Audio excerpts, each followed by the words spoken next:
पापांकुशा एकादशी व्रत कथा। धर्मराज युधिष्ठिर कहने लगे कि हे भगवान, आश्विन शुक्ल एकादशी का क्या नाम है? अब आप कृपा करके इसकी विधि तथा फल कहिए।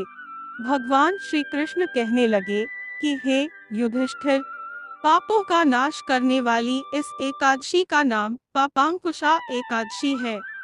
हे राजन, इस दिन मनुष्य को विधि पूर्वक भगवान पद्मनाभ की पूजा करनी चाहिए।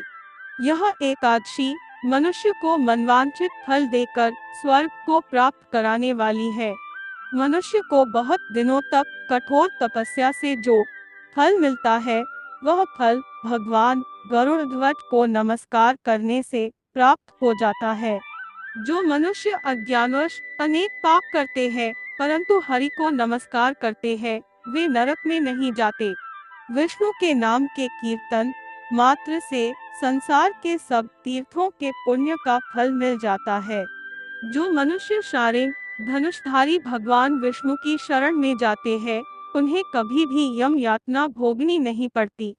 जो मनुष्य वैष्णव होकर शिव की और शैव होकर विष्णु की निंदा करते हैं, वे अवश्य नरकवासी होते हैं। सहस्रों वाजपेय और अश्वमेध यज्ञों से जो फल प्राप्त होता है, वह एकादशी के व्रत के 16वें भाग के बराबर भी नहीं होता है। संसार में एकादशी के बराबर कोई पुण्य नहीं, इसके बराबर पवित्र तीनों लोकों में कुछ भी नहीं। इस एकादशी के बराबर कोई व्रत नहीं। जब तक मनुष्य पद्मनाभ की एकादशी का व्रत नहीं करते हैं, तब तक उनकी देह में पाप वास कर सकते हैं। हे राजेंद्र, यह एकादशी स्वर्ग, मोक्ष, आरोग्यता, सुंदर स्त्री तथा अन्न और धन की देने वाली है। एकादशी के व्रत के बराबर गंगा, गया, काशी, कुरुक्षेत्र और पुष्कर भी पुण्यवान नहीं है। हरिवासर तथा एकादशी का व्रत करने और जागरण करने से सहज ही में मनुष्य विष्णु पद को प्राप्त होता है। हे युधिष्ठिर, इस व्रत के करने वाले 10 पीढ़ी मातृपक्ष, 10 पीढ़ी पितृपक्ष, 10 पीढ़ी स्त्री पक्ष तथा 10 पीढ़ी मित्र पक्ष का उद्धार कर देते हैं। वे दिव्य देह धारण कर चतुर्भुज रूप को पीताम्बर पहने और हाथ में माला लेकर गरुड़ पर चढ़कर विष्णुलोक को जाते हैं।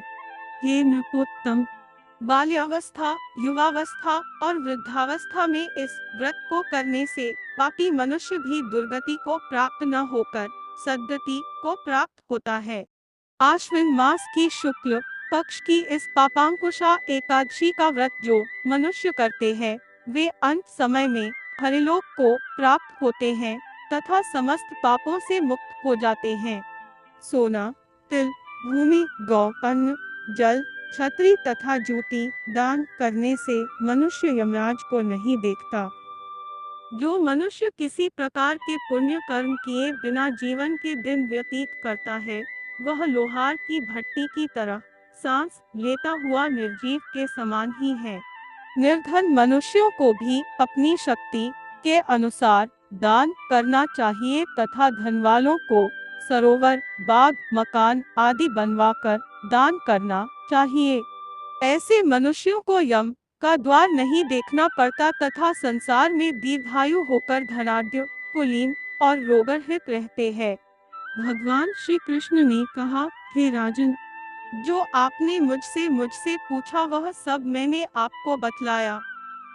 अब आपकी और क्या सुनने की इच्छा है? इति शुभम।